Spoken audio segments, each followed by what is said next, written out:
Hello, friends. I want to tell you something with 1000% accuracy, confidence, and firsthand experience that what the Democrats are telling you about the SAVE Act with the Jim Crow and all this nonsense, these lies that they're bringing up, is 1000% false. And I can tell you that because last month I got married and I chose to take my husband's last name. Now, the law requires that you actually show up in person to get that marriage license. When you appear to get that marriage license, it comes in a packet with word for word, line for line, page for page instructions on where you have to go, what you have to do, and how you have to change your name successfully. It's a pain in the ass, but once you do it, it is done. You have to go to Social Security first and foremost, and you have to appear in person. You have to go to the driver's bureau and get your license changed over. Once you have those two things in hand, and it's very quick, very quick. I have been married less than 1 month, and I have already received my brand new Social Security card over a week ago, my driver's license over a week ago. I have new voter registration cards on the way. I've got new medical cards, all the credit cards, everything is changed over. Everything very quick and painless. Now, yesterday I had to re-register because I wanted registration cards in my new name. What they're lying about is that all you need to register to vote is your driver's license, a valid photo ID in the state in which you reside. Then they send you your green voter registration card, and you can bring that with your photo ID, and that's all you need to vote.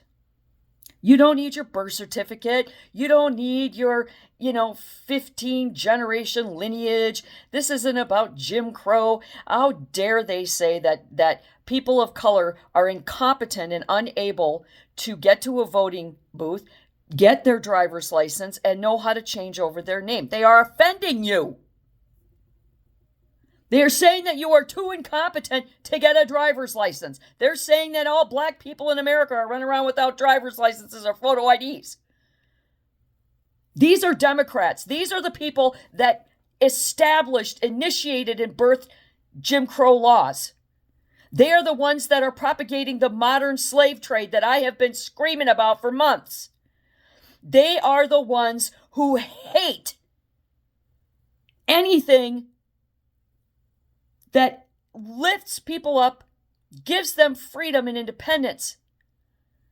They're saying this, they're slapping you in the face. Don't let them do that to you.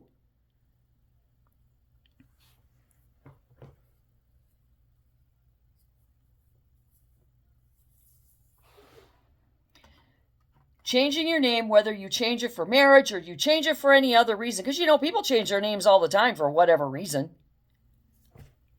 Schumer, Raskin, they didn't stop and think about that. No. Oh, what if a woman wants to get married and change her name? What is this, 1950?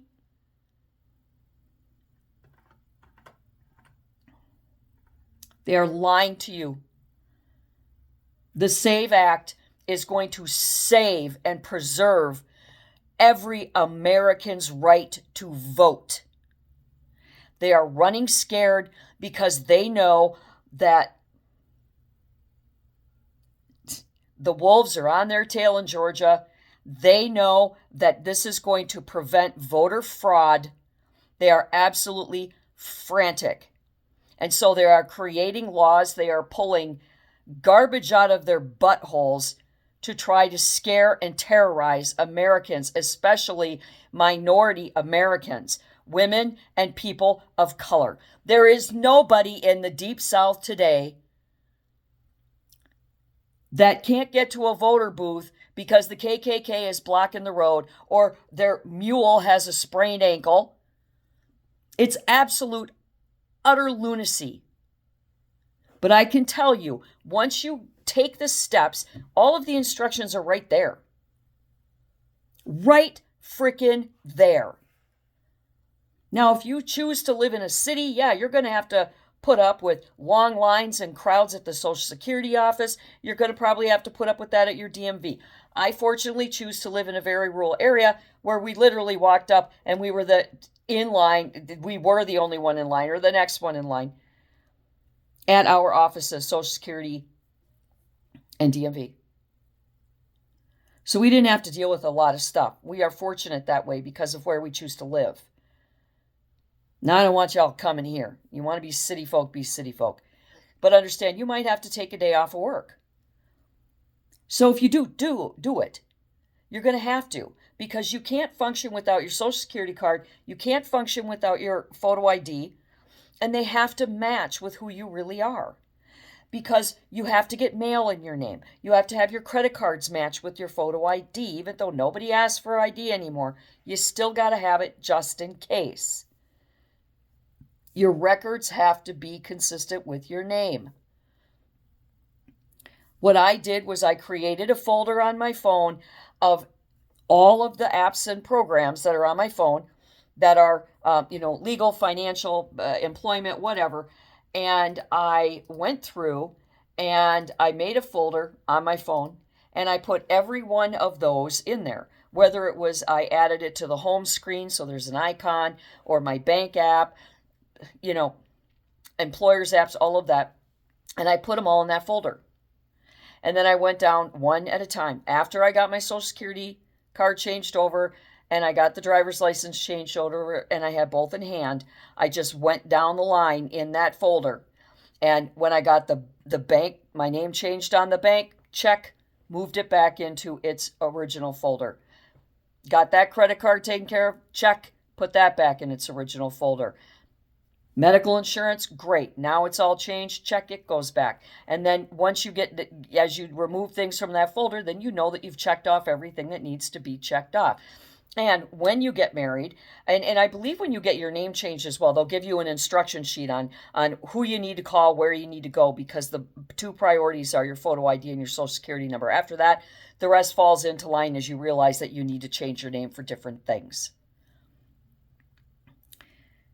They are lying to you.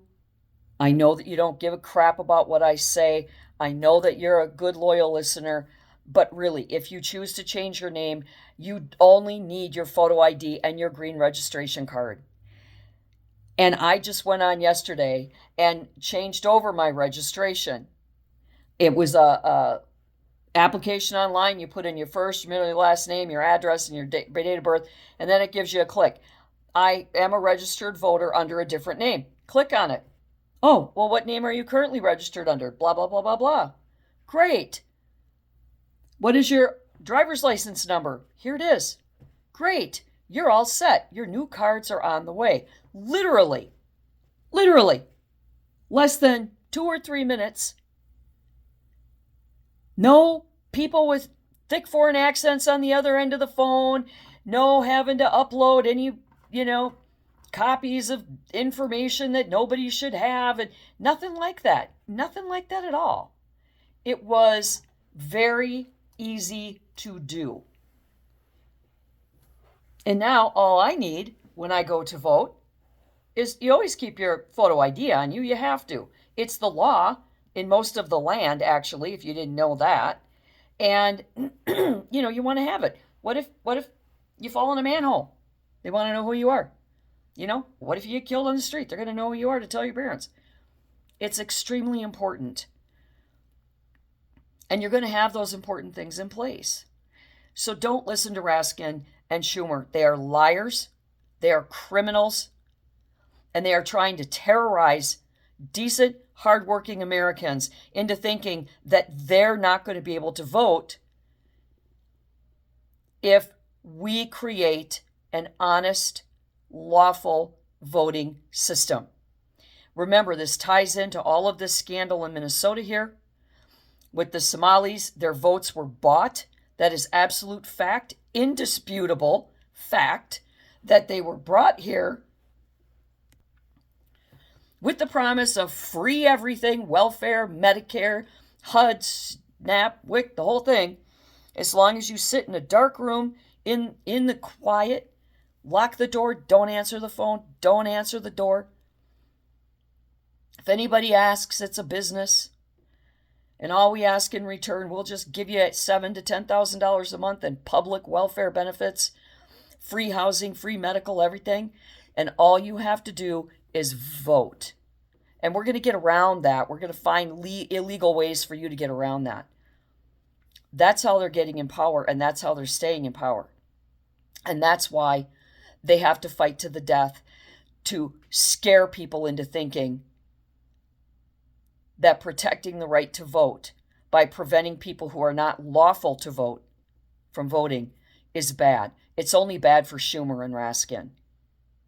It's bad for Slotkin and Ryan and all of these despicable, vile pieces of crap. Trust me, yes, it is a pain in the ass, but I've been married less than a month and all of my stuff is completely changed over now. Everything that had my last name is now changed over to my new name. And I'm telling you, it was less than 2 weeks, and I had my new Social Security card and my new driver's license in hand so I could go and get the rest of the stuff done. It is a process, but it's not insurmountable. It's not impossible. And it doesn't matter what kind of an American you are. It doesn't matter your gender or the color of your skin. It doesn't matter, y'all have to have those things. So you get it done. It's once and it's done. And now, unless you get a divorce or, and change your name back, or you choose to, change your name randomly for whatever reason, you won't have to go through that process anymore. And if you do, well, guess what? You've already been through it once before. You've got this. American voters, I am reaching out to you and telling you, these people are monsters. They hate Americans. They hate honest, law-abiding, tax-paying Americans. They are out to destroy this country. Don't let them do it. Demand that your Democratic representatives preserve our most solemn right to vote by passing the SAVE Act. And if they don't, vote them out of office. And until next time, do good and be good.